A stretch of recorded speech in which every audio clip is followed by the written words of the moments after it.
Hey, good morning, Alan. Thanks for joining us.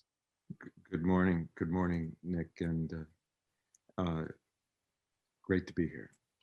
Please introduce yourself to everybody, your full Okay, name. my name's Alan Parrot. I was a falconer for Arab political leaders for 20 years, and then I spent another 10 years in former Soviet territories doing conservation work and catching falcon smugglers. Excellent. So,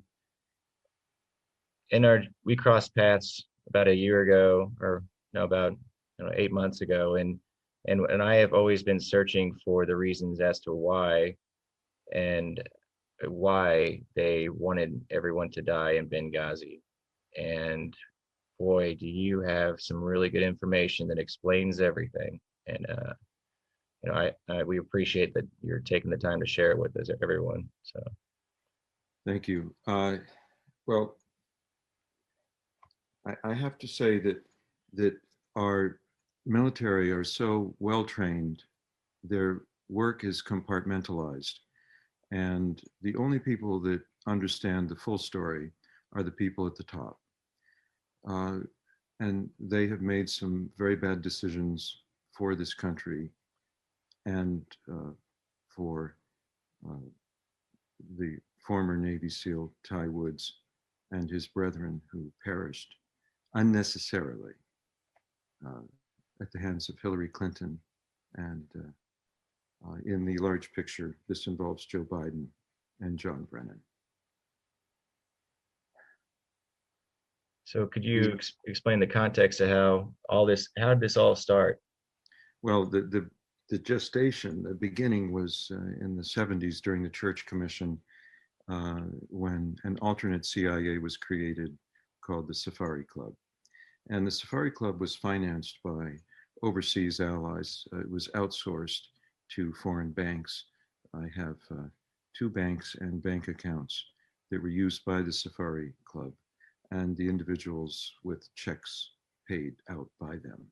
Osama bin Laden was one of the recipients of funding from this alternate CIA that was subverting the oversight control of the successor to the Church Commission, and that is the Senate Intelligence Committee.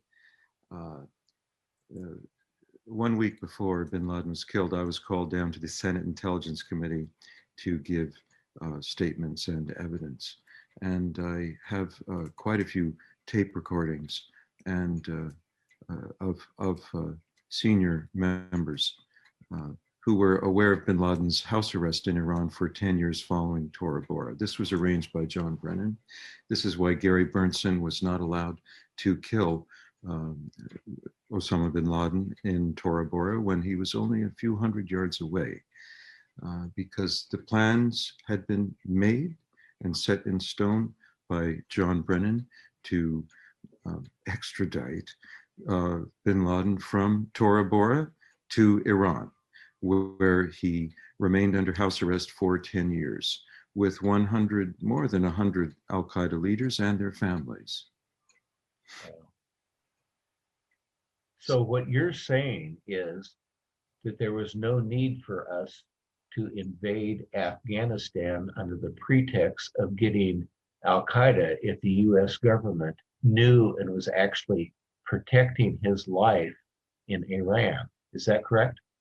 Well, I have to say it was rogue elements of the US government controlled by John Brennan, Richard Clarke, uh, uh, Vice President Biden, quite a few people. There's a long list of people. They started with good intentions. The Safari Club was begun to fight the expansion of the USSR, but it turned into a very distorted operation over the years. And Osama bin Laden was the figurehead manifestation of this alternate CIA. And so they had to protect him in their bad judgment. And you see, one lie leads to another. Our parents always taught us this. And so when my team, we planned a program to go in and get bin Laden in Iran. we were going to catch him when he was falconry hunting, because I spent 20 years living with Arab political leaders, training their falcons and going out in these camps, hunting with them. And then I noticed there were terrorists coming into these camps, and the Royal Falconry camps are Al-Qaeda's boardroom. This is where these bad guys come. There are no passport or border controls.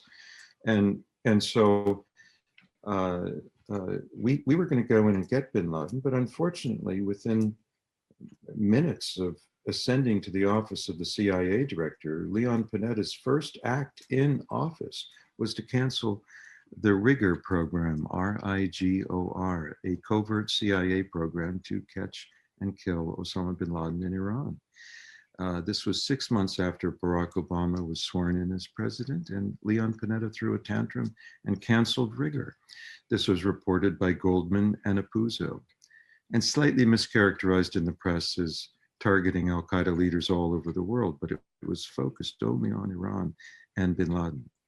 And so when we were first ignored and then obstructed and then threatened by 8 CIA officials and warned off going into Iran to get bin Laden, we had passports, visas, everything was ready. The Revolutionary Guards were going to be our bodyguards while we were out doing bona fide scientific research as a cover for catching bin Laden alive for delivery to a tri-state area. When we were shut down by Leon Panetta and others, I began negotiating directly with Iran 6 scenario analyses for the transfer of bin Laden alive and well to coalition forces, and to have him put in a neutral zone. And Iran is on tape agreeing to this. It was all done. It took 3 years to develop this. I had meetings in the Iranian mission at the United Nations. Ambassador Mohammed Kazai organized everything. Bakhsarai was the handler. There were several handlers. Everything was ready. And then I went to Governor Bill Richardson, New Mexico Governor Bill Richardson, on December 2nd and 3rd of 2010. He agreed to be the US envoy to receive bin Laden for a transfer to coalition custody. And it turned out that bin Laden had already been moved to Abbottabad, Pakistan in August of 2010. And so— Why was he transferred there? He was transferred there because in the 6 scenario analyses that I discussed with Iran, by harboring Osama bin Laden and 100 al-Qaeda leaders, this represents an act of war against the United States. Their nuclear facilities could be bombed and their economy obliterated. So the time moves backwards instead of forwards. And the Iranians didn't want to risk exposing their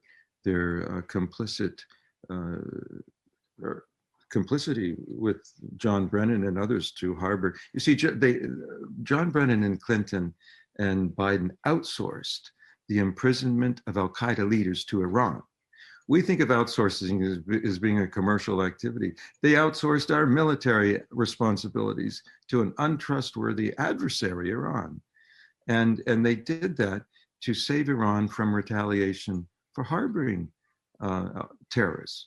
And so Iran had no choice in their estimation but to accept the offer of Clinton in lieu of my offer, which was transferred to a neutral zone, because that would have endangered their economy and their nuclear program. And so Clinton, forgive me, I want to ask you about this. So Clinton actually knew about this, right? She knew that they were willing to just hand him over to us.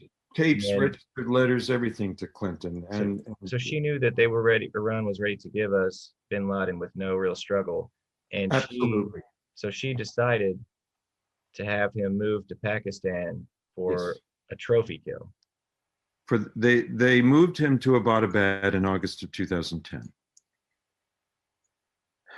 And that's our first overhead viewings of bin Laden walking in the garden. Everybody said he was crippled, but he walked down 3 flights of stairs to walk in a garden to advertise his presence, okay?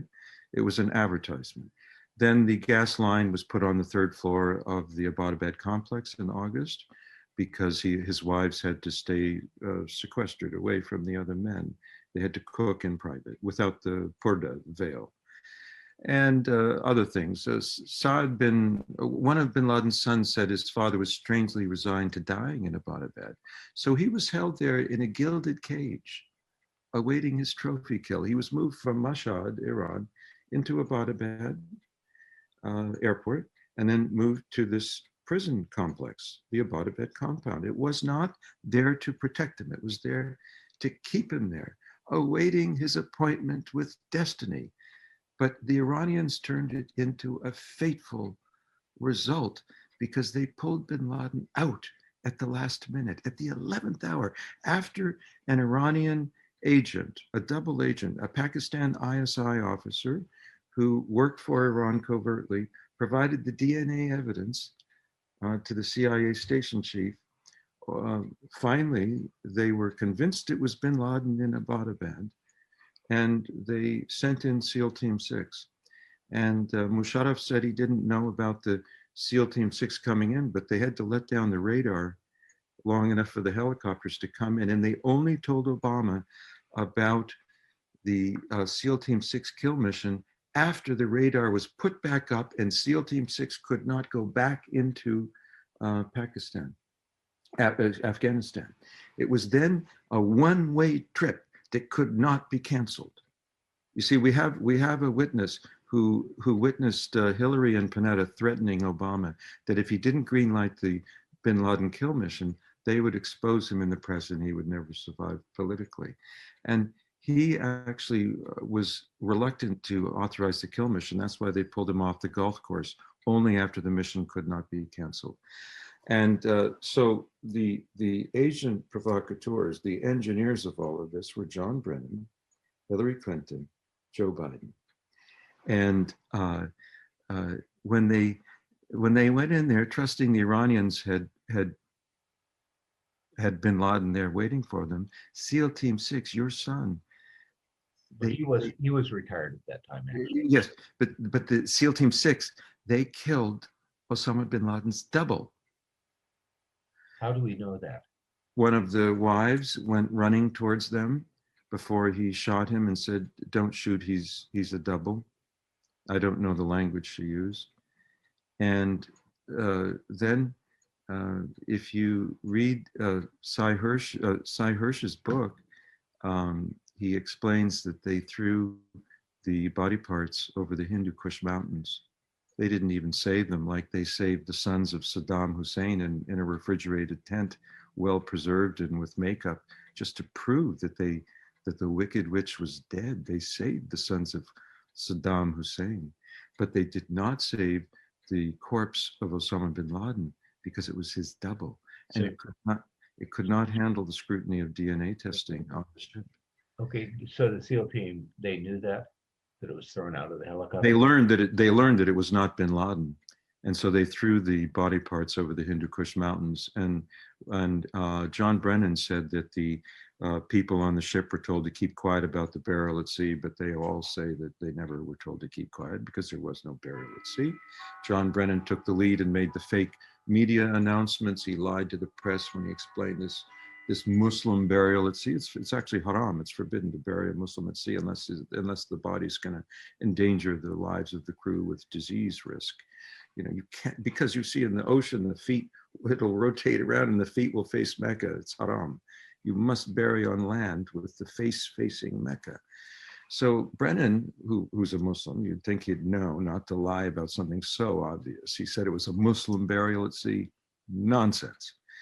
And so this big lie that you see, Biden, Hillary, and Clinton worked this agreement with Iran. They trusted Iran to move bin Laden to Pakistan. He did. He was there. But then they trusted Iran to keep him there. They moved him out back to Iran. And then the communication from Iran to Obama was, hey, we got your neck in a noose. Give us all this money, $152 billion, $2 billion on airplane pallet was paid out for the secrets I wish to reveal now and to the president under the terms of misprision and treason. That is to say, this is a secret. These are secrets worth $152 billion paid by President Obama, and Vice President Biden paid with the blood of SEAL Team 6 when he had them killed. So it's blackmail and extortion then. Blackmail and extortion.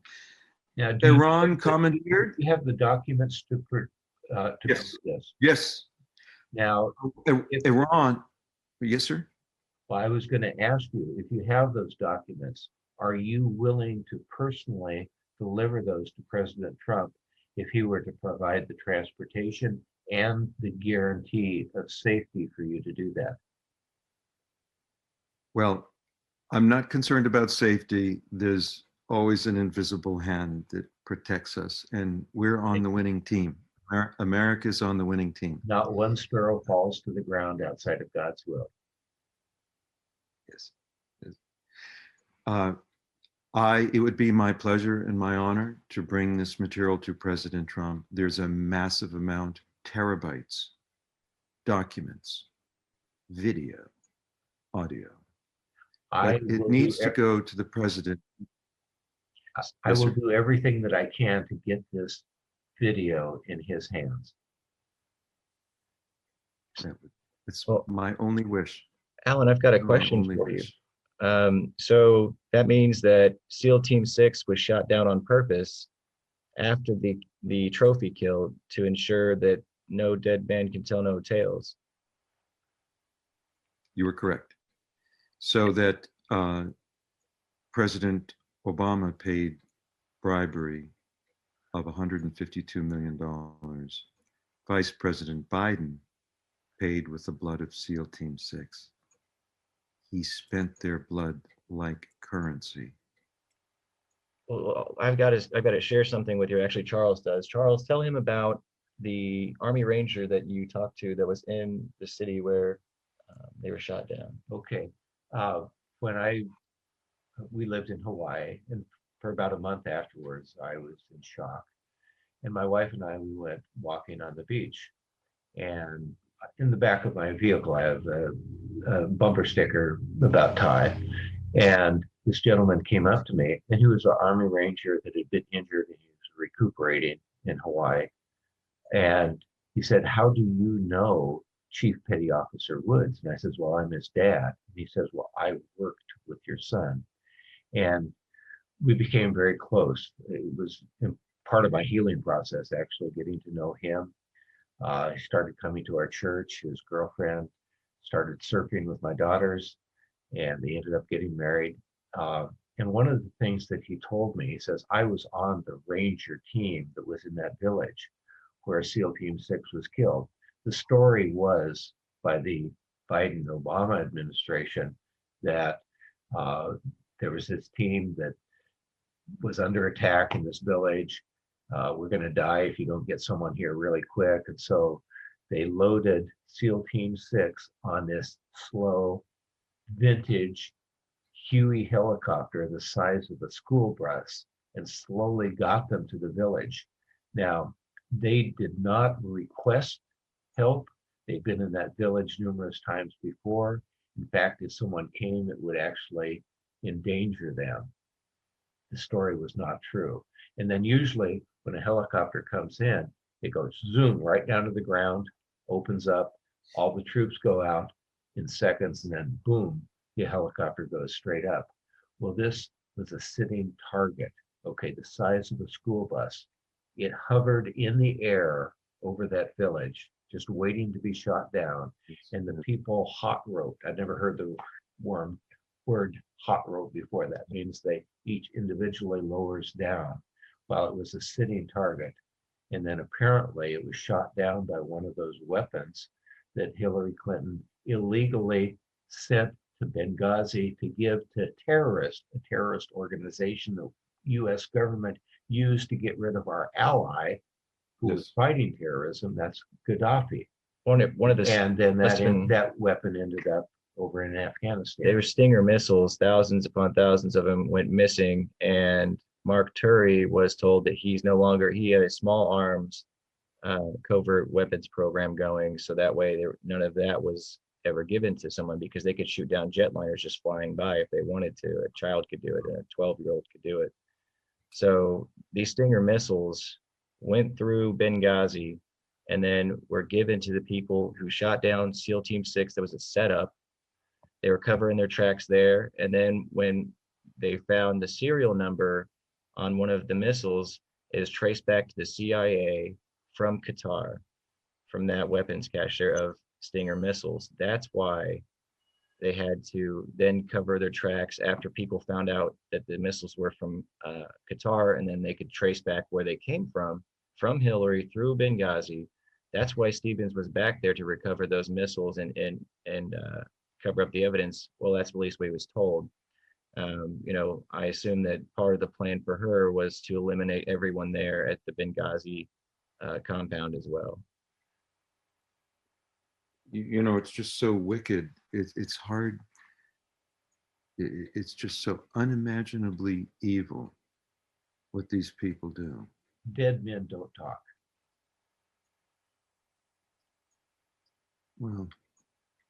Well, Alan, we'll talk. We will talk. You have some good news coming up here in the next week and a half. Yes, sir. It's going to be released, audio tapes, documents. I believe so. Yes. Yeah. I'm looking forward to hearing about it and seeing everybody connect the dots, because it's pretty plain to see the people involved, and it's all connected to another crime spree. And that's another story, though. Well, let's just remember that heavy price has been paid for the secrets we are uncovering. And there are millions of people who want to see the truth. And we're going to deliver. Well, America is a democracy, and for a democracy to work, the people that vote need to know what the truth is. And that is why we have 3 weeks for the people of the United States to get to know the truth. I hope that the media covers this, including the fake media, because the truth has to come out for our democracy to work properly, so people can vote intelligently. Totally agree. I agree. All right, Alan, we appreciate your time today. I'm sure this is just the beginning, and we look forward to hearing and seeing what you're going to show to everyone in the future. It's the beginning, but it's also the beginning of the end for the bad guys. Woohoo! Anyway, It comes out. speak to you soon. Yes, sir. Have a good day, Alan. Pleasure to meet you. Yes. Lord bless. Bye-bye.